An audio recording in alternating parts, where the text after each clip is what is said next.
നല്ല രീതിയിൽ question paper prepare ചെയ്തിട്ടുണ്ട്. അത് വന്നിട്ട് നഷ്ടം. കഴിഞ്ഞ വർഷം നമ്മൾ പെട്ടെന്ന് കാണുമ്പോൾ ഒരു എക്സൈറ്റ്മെന്റ് ഉണ്ടായിരുന്നു. ഇപ്പോഴും അതേ ഒരു ഫീൽ ഉണ്ടായിരുന്നു.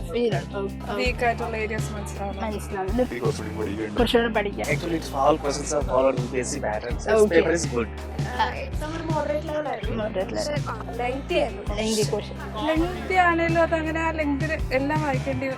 ആവശ്യമില്ലായിരുന്നു. ആക്ച്വലി ഗാലന്റ് AS അക്കാഡമിയുടെ ഫസ്റ്റ് ഓപ്പൺ മോക്ക് ആയിരുന്നു. നമുക്ക് സ്റ്റുഡൻസിന്റെ റിവ്യൂ ചോദിക്കാം. ആക്ച്വലി എങ്ങനെയുണ്ടായിരുന്നു എക്സാം പാറ്റേൺ, അവർക്ക് ലൈക്ക് അറ്റംപ്റ്റ് കൊടുക്കാൻ പറ്റുമോ, UPSC പാറ്റേണിലായിരുന്നോ എന്നുള്ളത് ഒരു ഫീഡ്ബാക്ക് നമുക്ക് കുട്ടികളുടെ അടുത്ത് നിന്ന് എടുക്കാം. ഫസ്റ്റ് അറ്റംപ്റ്റ് ആണോ അതോ? ഫസ്റ്റ് അറ്റംപ്റ്റ് ആണ്. ഓക്കെ. അപ്പം വേറെ മൾട്ടിപ്പിൾ മോക്സ് എഴുതിയായിരുന്നോ? ഫസ്റ്റ് ആയിട്ടാണ്. എങ്ങനെ ഉണ്ടായിരുന്നു അപ്പോൾ ഫസ്റ്റ് മോക്ക് എഴുതിയ എക്സ്പീരിയൻസ്? നല്ല രീതിയിൽ ക്വസ്റ്റ്യൻ പേപ്പർ പ്രിപ്പയർ ചെയ്തിട്ടുണ്ട്. അത് വന്നിട്ട് നഷ്ടം. UPSC സ്റ്റാൻഡേർഡ് ഫീൽ ചെയ്തു? ക്വസ്റ്റ്യൻ പേപ്പർ വർക്ക്ഔട്ട് ചെയ്തതാണോ UPSCയുടെ? ഓക്കെ. അപ്പോൾ ഒരു സ്റ്റാൻഡേർഡ് ഫീൽ ചെയ്തോ കഴിഞ്ഞ വർഷത്തേക്ക്? മോക്ക് ടെസ്റ്റ് ഒക്കെ എഴുതിയിട്ടുണ്ടോ നേരത്തെ? എഴുതിയിട്ടുണ്ട്. എങ്ങനെ ഉണ്ടായിരുന്നു അപ്പം അത് വെച്ച് നമ്മൾ ഈ എക്സാം അപ്പിയർ ചെയ്തപ്പോൾ? 2023 ക്വസ്റ്റ്യൻ പേപ്പർ വർക്ക്ഔട്ട് ചെയ്ത് നോക്കിയായിരുന്നോ? നോക്കിയിട്ടില്ല. ഓക്കെ. ചൂടൊക്കെ എങ്ങനെ ഉണ്ടായിരുന്നു? ബുദ്ധിമുട്ടുണ്ടായിരുന്നു എഴുതാനായിട്ട്? വലിയ കുഴപ്പമില്ലായിരുന്നു. ഓക്കെ. UPSC പാറ്റേൺ വലിയ ക്വസ്റ്റ്യൻസ് ഉണ്ടായിരുന്നു. അപ്പൊ എങ്ങനെ ഉണ്ടായിരുന്നു കഴിഞ്ഞ വർഷത്തെ പേപ്പർ വെച്ച് നോക്കുമ്പോൾ? കഴിഞ്ഞ വർഷം നമ്മൾ പെട്ടെന്ന് കാണുമ്പോൾ ഒരു എക്സൈറ്റ്മെന്റ് ഉണ്ടായിരുന്നു. ഇപ്പോഴും അതേ ഒരു ഫീൽ ഉണ്ടായിരുന്നു. ഓക്കെ. നന്നായിട്ട് പ്രിപ്പയർ ചെയ്തായിരുന്നു? ഏതെങ്കിലും പർട്ടിക്കുലർ ഏരിയ ഫോക്കസ് ചെയ്തിട്ടാണോ വന്നത്? ജനറിക് ആയിട്ടെല്ലാം നോക്കി ഹിസ്റ്ററിയുടെ ക്വസ്റ്റ്യൻ ഒക്കെ ഉണ്ടായിരുന്നു. ഓക്കെ. നന്നായിട്ട് അറ്റംപ്റ്റ് കൊടുക്കാൻ പറ്റും പഠിച്ച വെച്ച്? ഓക്കെ. അറൗണ്ട് എത്ര കൊടുത്തു? ഫുൾ കൊടുത്തു? ഓക്കെ. കുറച്ചുകൂടെ പഠിക്കാനുണ്ട്. നല്ല ക്വസ്റ്റ്യൻസ് ആയിരുന്നു. Okay. Extra contents, add on contents ഒക്കെ കിട്ടി പ്രിപ്പറേഷൻ ചെയ്യാനായിട്ടുണ്ടെന്നുള്ളത്. ലൈക്ക് നന്നായിട്ട് അറ്റംപ്റ്റ് കണ്ടന്റ് ഓറിയന്റഡ് ആണോ എന്ന് തോന്നിപ്പോയി. ഓക്കെ. UPSC പാറ്റേൺ ഫീൽ ചെയ്തു നമ്മൾ പ്രീവിയസ് ഇയർ ക്വസ്റ്റ്യൻ?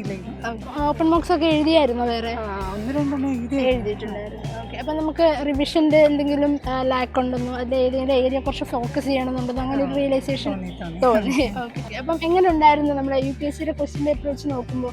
ഒരു സ്റ്റാൻഡേർഡ് ഫീൽ ചെയ്തു? ഓക്കെ. കുറച്ച് ടഫായിരുന്നു. കഴിഞ്ഞ വർഷം നമുക്ക് ക്വസ്റ്റ്യൻ പേപ്പറിന് ആ ഒരു വ്യത്യാസം ഉണ്ടായിരുന്നല്ലോ. അപ്പം UPSC പോലെ തന്നെ ഫീൽ ചെയ്തു. ഓക്കെ. അപ്പം നേരത്തെ വേറെ മോക്കുകൾ എടുത്തായിരുന്നു? എടുത്തിട്ടുണ്ടായിരുന്നു. ഓക്കെ. ഓക്കെ. എല്ലാ ഏരിയയിൽ നിന്നും ഫോക്കസ് ചെയ്ത ക്വസ്റ്റ്യൻസ് ഉണ്ടായിരുന്നു? കവറപ്പ് ചെയ്തിട്ടുണ്ടായിരുന്നു? Okay. Okay. Extra portions lengthy question. അപ്പം നമ്മൾ പ്രീവിയസ് ഇയർ ക്വസ്റ്റ്യൻസ് വെച്ച് കമ്പയർ ചെയ്യുമ്പോൾ എങ്ങനെയുണ്ട്? UPSC സ്റ്റാൻഡേർഡ് ഫീൽ ചെയ്തോ? ഓക്കെ. അപ്പം അങ്ങനെ ക്വസ്റ്റ്യൻസ് ഈ തവണ വന്നാലും നമുക്കൊരു അറ്റംപ്റ്റ് കൊടുക്കാനായിട്ടുള്ളൊരു പ്രാക്ടീസ് കിട്ടി. ഓക്കെ. അപ്പം എങ്ങനെ ഉണ്ടായിരുന്നു? നമ്മൾ PYQs ഒക്കെ വർക്ക്ഔട്ട് ചെയ്തിട്ടായിരിക്കുമല്ലോ വന്നിട്ടുള്ളത്. അപ്പം എങ്ങനെ ഉണ്ടായിരുന്നു? ലെങ്തി ആയിരുന്നു കുറച്ചും കൂടെ?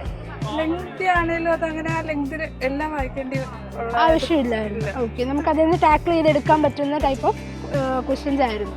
ഓക്കെ. ആൻഡ് നമുക്കിനിയിപ്പം 70 days ആണ് മുന്നോട്ടുള്ളത്. അപ്പം ഈ ഒരു എക്സാം അറ്റംപ്റ്റ് കൊടുത്തപ്പോൾ ആ ഒരു 70 days എങ്ങനെ നമുക്ക് പാക്കപ്പ് ചെയ്യണം എന്നുള്ളൊരു കോൺസെപ്റ്റ് വന്നിട്ടുണ്ട്. മനസ്സിലാവും. റിവിഷൻ്റെ ലാക്കാണോ അല്ലെങ്കിൽ കോൺസെപ്റ്റ് ക്ലാരിറ്റി ആണോ, അതൊക്കെ നമുക്കൊരു റിയലൈസേഷൻ കിട്ടി അല്ലേ? So how do you feel like it was like near to UPSC pattern? It's Seems. actually it's all questions are followed in basic patterns. This Okay. paper is good. Hi. എങ്ങനെ ഉണ്ടായിരുന്നു exam? അപ്പം നമ്മൾ multiple മോക്കൊക്കെ എഴുതിയോ നേരത്തെ?